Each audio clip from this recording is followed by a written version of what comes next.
Hey everyone, welcome back to Corporate Decoder, the place where we try to make sense of the money game and predict who's winning and who's losing before it's obvious. Today we are diving deep into Pathward Financial's latest amended quarterly report, the one where they had to go back and fix some numbers. Let's see what that little cleanup job revealed. So Pathward Financial had to file an update to their 2024. Think of it like a student having to correct their homework after the teacher points out a few mistakes. They had to go back and redo some of the numbers in their financial statements for a few periods because they found some errors. This is called a restatement and usually means something wasn't quite right the first time around. What kind of errors were they? Well, it seems the big issue popped up in how they deal with some of their consumer lending programs. They were booking payments and income differently than they should have been. Instead of looking at each part of the deal separately, they were mostly just lumping everything together as interest income. I realized they needed to separate things out properly, showing the actual loan income and then recording credit losses and fees separately. It's like buying a car and counting the whole payment as just the cost of the engine when you've also got the tires and the stereo to consider. Let's look at the actual numbers. By December 31st, 2024, their total assets were about $7.6 billion. This is a slight increase from the previous quarter, but let's dig into what made that happen. Cash was up significantly to nearly $600 million, a big jump from just 100, and busy lending money, $600 million, a big jump from just $15.8 million at the end of September. This jump is largely thanks to selling off a part of their business and some investment sales. Loans also grew to about $4.56 billion, which is a good sign showing they're busy lending money. Now, what about their buffer for bad loans, that allowance for credit losses? It grew from about $71.8 million to over $74.3 million. This increase is a direct result of those accounting corrections they had to make, and likely reflects a more realistic view of potential losses, especially in their consumer and tax services loan portfolios.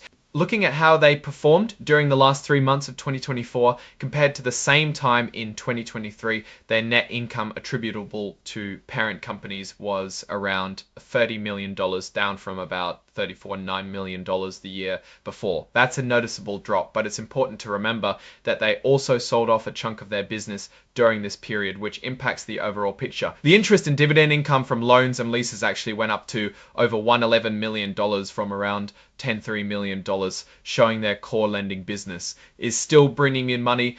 However, the provision for credit losses, a key number that reflects how much they expect to lose on their loans, spiked significantly to over $18 million in the previous year. This jump is a direct consequence of the accounting changes and likely indicates a more cautious outlook on loan repayment.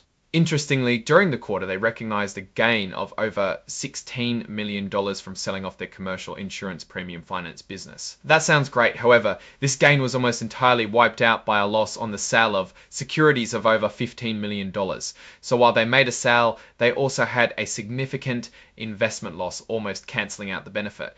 Their non-interest expenses, which are basically all the costs of running the business outside of paying interest, went up to nearly $128 million from about $128 million from about $21 million. This increase is spread across several areas, including compensation and benefits, higher operating lease depreciation, higher occupancy costs, legal fees, and consulting.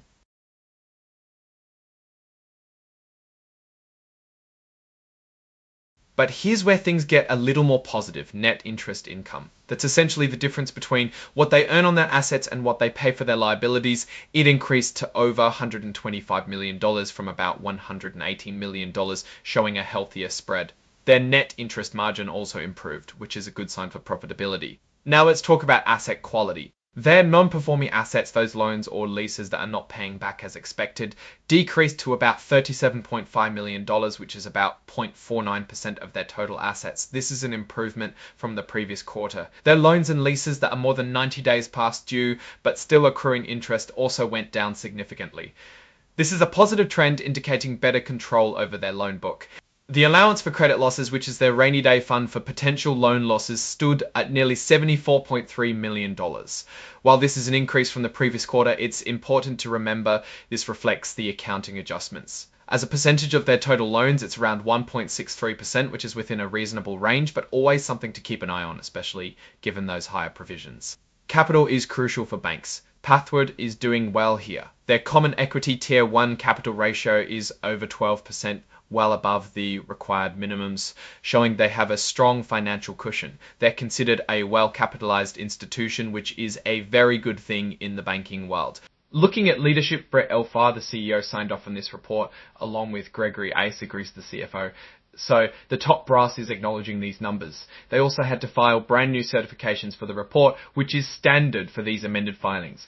So what's the story here? Pathward Financial is navigating a complex financial landscape. They had to correct some accounting errors which led to higher provisions for credit losses and a slight dip in net income compared to the prior year. However, their core lending business is growing. Their net worth is solid and their capital position is strong. The sale of a business segment at the end of last year created a mixed bag with a gain on sale offset by investment losses. They're also actively managing their interest rate risk with a focus on their stable deposit base. Overall, they seem to be managing the challenges, but the increased provision for credit losses is definitely something to watch closely. What's your take on these restated numbers? Are you impressed with their capital strength or worried about those higher credit loss provisions?